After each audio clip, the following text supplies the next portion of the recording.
दोस्तों, साथियों, कैसे हैं आप सभी। आई होप कि आप सभी लोग मस्त होंगे, स्वस्थ होंगे। मित्रों, साथियों, आज का जीवन, लोगों का आज का जीवन कैसा है? आप अपने जीवन को भी देख रहे होंगे, दूसरे लोगों के जीवन को भी देख रहे होंगे। तब देखने के बाद हमें पता चलता है कि जिंदगी बहुत बहुत कठिन है। जिंदगी जीना बहुत कठिन है, क्योंकि समस्याएं ज्यादा हैं और खुशियां कम हैं। आप भी ऐसा फील कर रहे होंगे। मित्रों, साथियों, आज का जो टॉपिक है वो ये है कि हमें अपने जीवन में चुप रहना है। चुप रहना है, शांत रहना है। इससे क्या फायदा होगा? इससे ये फायदा होता है दोस्तों कि हमारा काम बिना टेंशन लिए ऑटोमेटिकली पूरा होते चले जाता है। सबसे बड़ा फायदा बता रहा हूं, हमारा काम बिना टेंशन लिए काम होते चला जाएगा और हमें इसके लिए ज्यादा दिमाग भी नहीं लगाना पड़ेगा, ज्यादा प्रयास भी नहीं करना पड़ेगा, ज्यादा सोचना भी नहीं पड़ेगा, ज्यादा टेंशन भी नहीं लेना पड़ेगा। हमारा सब काम धीरे धीरे धीरे धीरे होते चला जाएगा। जैसे कि दोस्तों, जो व्यक्ति चुप नहीं रहता है, शांत नहीं रहता है, जिसके भीतर द्वंद्व यानी जिसके भीतर युद्ध की स्थिति है, बात को थोड़ा ध्यान से समझिएगा। जैसे कि कोई व्यक्ति हमें कुछ बोल देता है, चाहे वो घर के लोग हो या बाहर के लोग हो। कोई यदि किसी बात पर हमें कुछ बोल देता है तो हमें तुरंत बुरा लगता है, बुरा लगता है। और जैसे ही हमें बुरा लगता है तो हमारे भीतर से ये आवाज आती है, हमारा मन इस हिसाब का बन जाता है कि मुझे तुरंत इसी समय उसको जवाब देना है। बस यहीं पर सारा खेल चौपट हो जाता है, सारा खेल चौपट हो जाता है। यहीं से हमारे कर्म गलत बनने लगते हैं। बदले की जो भावना होती है कि मुझे उस व्यक्ति को जवाब देना है, उस व्यक्ति को सबक सिखाना है, उस व्यक्ति से बदला लेना है, तो ये जो बदले की भावना है ना, ये हमारे कर्म को खराब करती है, हमारे गलत कर्म बनते हैं। और उन गलत कर्मों के बदौलत जो हमारा प्रारब्ध बनता है उसमें दुख होता है, स्ट्रगल होता है, चिंता होती है, परेशानी होती है। धैर्य रखने से क्या होता है, शांत रहने से क्या होता है? जैसे कि मैं अपना बता रहा हूं, खुद का बता रहा हूं। जैसे दोस्तों, मैं एक दुकान पे गया तो वहां फास्ट फूड की वो दुकान थी। ध्यान से सुनिएगा, फास्ट फूड की दुकान थी। मतलब ब्रेड पकोड़े थे, समोसे थे, मोमोज थे और भी कई तरह के मतलब आइटम शीशा में, मतलब कि वो बाहर से लगा के रखा था ताकि ग्राहक मतलब जाए वहां तो उनको दिखाई दे दे कि क्या क्या यहाँ है। इस टाइप से वो लगा के रखा था। तो जब मैं वहां गया तो मैंने दुकानदार से पूछा कि आपके यहाँ खाने में क्या क्या आइटम है। बस सिंपल एक सवाल, आपके यहाँ खाने में क्या क्या आइटम है। दोस्तों, पता है, आपको ताज्जुब होगा, आश्चर्य होगा कि उसने क्या जवाब दिया। उसने मुझे ये कहा कि तुम्हें दिखाई नहीं दे रहा है, तुम्हें ऐसे ही इसी लैंग्वेज में, तुम्हें दिखाई नहीं दे रहा है क्या क्या है। अब आप यहाँ पे सोचिए और समझने का प्रयास कीजिए। एक दुकानदार, कहा जाता है कि दुकानदार के लिए ग्राहक जो होता है वो भगवान होता है। और आप यदि दुकानदार हैं और आप अपने भगवान के साथ ऐसा बर्ताव करेंगे तो क्या वो भगवान आपके दर पर यानी आपके दरवाजे पर आएंगे? कभी नहीं आएंगे। क्या मैं फिर दोबारा उस दुकान पे जाना चाहूंगा? या आप कभी नहीं जाना चाहेंगे। तो इससे क्या हुआ? ग्राहक का क्या बिगड़ गया? ग्राहक के लिए तो हजारों दुकान है, ग्राहक तो जहां मर्जी वहां चले जाएगा।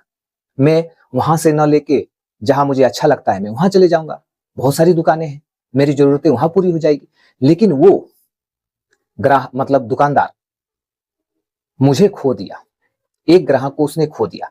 तो इसी तरह का यदि उसका व्यवहार रहा तो वो धीरे धीरे धीरे धीरे, अब जो ग्राहक है वो इंग्लैंड से तो नहीं आएंगे, 20-50 किलोमीटर दूर से तो नहीं आएंगे, आसपास के ही लोग ग्राहक होते हैं, आसपास के लोग। तो यदि उसका व्यवहार इसी तरह का रहा तो धीरे धीरे क्या हो जाएगा, सभी लोग समझ जाएंगे उसका व्यवहार और फिर कोई जाएगा नहीं। और फिर एक दिन पता चलेगा कि उसे दुकान को बंद करना पड़ा। तो क्या हो गया यहाँ पे? उसका बिजनेस फेल हो गया। किसके कारण? किसके कारण? सिर्फ और सिर्फ अपने व्यवहार के कारण। दोस्तों, और जिसका व्यवहार अच्छा है, आज आप देख लीजिए, उसके यहाँ लोग लाइन लगा के सामान लेते हैं। यदि उसके दुकान पर भीड़ है तो कुछ लोग इंतजार करेंगे 10 मिनट, 20 मिनट, आधा घंटा, और उसके बाद जब ग्राहक धीरे धीरे हटेंगे तब वो लेंगे सामान, वहीं लेंगे, दूसरे जगह जाना पसंद नहीं करेंगे। तो ये भी एक दुकानदार है। आप समझ रहे हैं ना मेरी बात? इससे क्या पता चल रहा है कि आप ज्यादा परेशान मत होइए, आप नियमों के खिलाफ मत जाइए।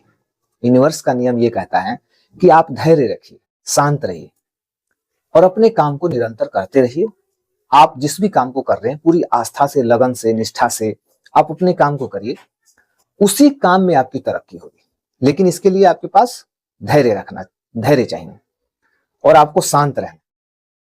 किसी भी व्यक्ति, जो व्यक्ति आपके साथ गलत कर रहा है, आपको लग रहा है कि वो व्यक्ति गलत है, ठीक है, मैं भी मानता हूं कि बहुत लोग ऐसे होते हैं जो हमें अपने जीवन में काफी परेशान करते हैं, बेवजह परेशान करते हैं, जबकि वो मतलब नहीं जानते हैं कि वो क्या कर रहे हैं, वो नहीं जानते हैं कि वो क्या कर रहे हैं। यदि जानते तो वो लोग ऐसा करते नहीं। लेकिन आप इस वीडियो के माध्यम से जान सकते हैं, समझ सकते हैं कि ये जो कर्म बनता है ना, कि हमें बदला लेना है, जवाब देना है, और जब हम बदला ले लेंगे, जब जवाब दे देंगे, तो हम उससे ज्यादा पावरफुल हो जाएंगे, मेरी वैल्यू बढ़ जाएगी 10 लोगों में, मेरी इज्जत बढ़ जाएगी, क्योंकि लोग सोचेंगे कि हाँ भाई, पलट के जवाब दिया, आदमी तो है, यही आदमी है।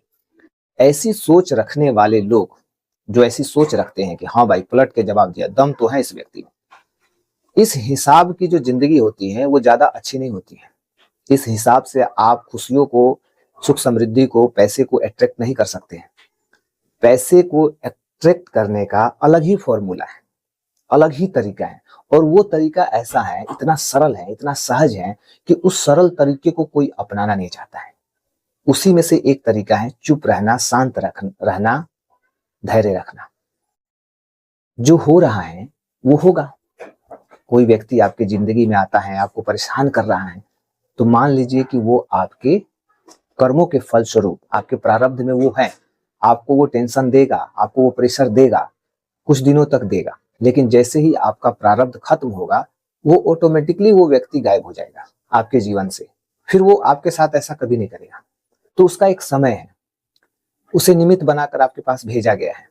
तो जो कर रहा है उसे थोड़ा देर के लिए करने दीजिए। यदि आपको लगता है कि वो मेरे साथ बहुत गलत कर रहा है, तो आप वहां से हट जाइए, आप उसको जवाब मत दीजिए, आप हट जाइए। लेकिन हम लोग क्या सोचते हैं कि हम यदि हट गए, जवाब नहीं दिए, तो लोग मुझे कमजोर समझेंगे। जो ये दुनिया का जो माइंडसेट है ना, दुनिया की जो नियम है, ये कुछ ऐसा ही है। लोग यदि किसी बात को जवाब नहीं देते हैं, कुछ ऐसे व्यक्ति हैं जो जवाब देना पसंद नहीं करते हैं, तो उनको लोग कमजोर मानते हैं। लोग मानते हैं कि मतलब ये कमजोर हैं, इसके पास दिमाग नहीं है, ये कुछ कर नहीं सकते हैं, मतलब इसके साथ कुछ भी कर दो। तो ऐसी बात नहीं है दोस्तों, आप कमजोर नहीं है, बल्कि आप उनसे कहीं ज्यादा शक्तिशाली हैं, क्योंकि आप यूनिवर्स के सिस्टम से जुड़ने जा रहे हैं और वो लोग दुनिया के सिस्टम से जुड़े हैं। ये सबसे बड़ा अंतर है, ये सबसे बड़ा अंतर है। और जो लोग दुनिया के सिस्टम से जुड़ जाएगा वो सुखी नहीं रहेगा, उसके जीवन में उथल पुथल, अशांति हमेशा रहेगी, स्ट्रगल, संघर्ष ज्यादा रहेगा। लेकिन जो यूनिवर्स के सिस्टम से जुड़ जाएगा वो धीरे धीरे शांत हो जाएगा, सहज हो जाएगा, सरल हो जाएगा, और उसकी जरूरत की हर चीज अपने आप आती चली जाएगी। कैसे आएगा, कहाँ से आएगा, इसकी चिंता आपको करने की जरूरत ही नहीं पड़ेगी, क्योंकि परमात्मा का वो सिस्टम है और परमात्मा ही जानते हैं कि किसी भी चीज को आपके पास कैसे भेजना है। वो अब उनका काम बन जाता है, वहां से वो देख लेंगे कि आपको क्या देना है, क्या लेना है, उनके हिसाब से। लेकिन दुनिया के हिसाब से हम खूब मेहनत करके, खूब प्रयास करके, किसी को गाली देके, किसी के साथ धोखा करके, किसी को सबक सिखा के, तुझे तो मैं देख लूंगा, ये कर दूंगा, आप लोग देखे होंगे कि तुझे ऐसा कर दूंगा, वैसा कर दूंगा, मैं तेरे से कम थोड़े ही हूँ। तो कई तरह की जो मतलब विचारधाराएं दुनिया में एक साथ हमें देखने के लिए मिलती हैं। अलग अलग विचार के लोग यहाँ हैं। यदि हम उन सब लोगों के विचारों पर गौर करें ना, तो यदि पूरा दिन हम सोचते रहेंगे तो पता चलेगा कि हमारा दिमाग खराब हो जाएगा। इसीलिए कहा गया है दोस्तों कि आप चुप रहिए, धैर्य रखिए, देखिए कि क्या कर रहे हैं लोग, देखते जाइए। आपको उनसे बदला लेने की जरूरत ही नहीं पड़ेगी, क्योंकि कुदरत जो है वो बदला लेने के लिए स्वयं बैठे। भगवान हर व्यक्ति के कर्मों का फल देने के लिए बैठे हैं। तो फिर हमें क्यों सोचना है कि हमें उसको सबक सिखाना है, उसको जवाब देना है, उसके कर्मों का फल देना है। हमें फल किसी को नहीं देना है, हमें अपना काम करना है। तो चुप रहने से हमारी जिंदगी खुशहाल बनती है, धैर्य रखने से। ज्यादा हम परेशान होंगे ना किसी के लिए, तो हम अपने गलत कर्म बना लेंगे। उस व्यक्ति को जवाब देने के चक्कर में, बदला लेने के चक्कर में, उस व्यक्ति से ज्यादा गलत कर्म हमारे बन जाएंगे और आगे चल के उसका प्रारब्ध हम ही को परेशान करेगा। जानते हैं, ये बहुत बड़ी बात है, यहाँ पे समझने वाली बात है। इसीलिए तो 98% लोग दुखी है, क्योंकि हर एक व्यक्ति ये सोचता है कि मैं कमजोर नहीं हूं, मैं किसी से कम नहीं हूं, कोई मेरे साथ उलझेगा तो मैं उसे सबक सिखा दूंगा। हर व्यक्ति का ये माइंडसेट होता है, हर व्यक्ति मतलब अधिकतर व्यक्तियों का। लेकिन कुछ व्यक्तियों का ऐसा सोच नहीं है। कुछ व्यक्ति जानते हैं कि उन्हें किस रास्ते से निकल जाना है, और कुछ लोग जानते हैं कि मुझे इसी रास्ते से निकलना है। तो उस रास्ते में 98% लोग हैं, उसी भीड़ में लोग चलते रहते हैं, सहते रहते हैं और दुनिया का तमाशा देखते रहते हैं। लेकिन कुछ ऐसे लोग हैं, 1-2% लोग, जो देखते हैं कि ये रास्ता है मेरे जाने का, इसी रास्ते से मुझे पहुंच जाना है ईश्वर तक, ईश्वर की कृपा मुझ पे होगी, निश्चित रूप से होगी। तो आई होप कि दोस्तों ये वीडियो आपको समझ आया होगा कि आज से आपको क्या करना है, कैसे चलना है, कैसे रहना है, कैसे व्यवहार करने हैं। आपके विचार ही आपकी जिंदगी को बदलती है। आपके विचार जैसे होंगे, आपकी जिंदगी वैसी होगी। दोस्तों, ये वीडियो यदि अच्छा लगा तो वीडियो को लाइक करिए, चैनल पर नए हैं तो सब्सक्राइब करिए, क्योंकि आगे की जो वीडियो है वो एक से बढ़कर एक वीडियो होने वाली है। और इस वीडियो को खूब शेयर कीजिए, ताकि प्रत्येक व्यक्ति इस बात को समझ पाए कि भाई, किसी भी व्यक्ति के साथ गलत करना अपराध है। किसी व्यक्ति, मतलब आप यूं समझ लीजिए कि कोई व्यक्ति यदि गलत कर रहा है आपके साथ, तो आपको उस व्यक्ति के साथ गलत नहीं करना है, क्योंकि आप यदि गलत किए तो उस व्यक्ति में और आप में कोई अंतर ही नहीं रह जाएगा। यानी वो शैतान है, थोड़ा कड़वा शब्द है, यदि वो शैतान है तो आप भी तो शैतान में गिनती आ गए। तो आपको एक आदमी शैतान बनाने पे तुला हुआ है। उसी बात को समझ जाना है कि मुझे किसी के चलते शैतान नहीं बनना है, बल्कि मुझे वहां से एक रास्ता मैंने जो बताया, उस रास्ते से मुझे निकल जाना है और वहां पहुंच जाना है जहां मुझे पहुंचना है। और जो लोग 98% लोग जहां फंसे हैं, वो तो फंसे ही रहेंगे, वो तो दुनिया का रीत है, वो तो चलते रहेगा। तो इस हिसाब से हमें अपनी जिंदगी को सफल बनाना है, बढ़िया बनाना है, सुंदर बनाना है, सुंदर विचारों के साथ, सुंदर नियत के साथ, सुंदर सोच के साथ। तो मिलते हैं दोस्तों नेक्स्ट वीडियो में, तब तक के लिए जय हिंद।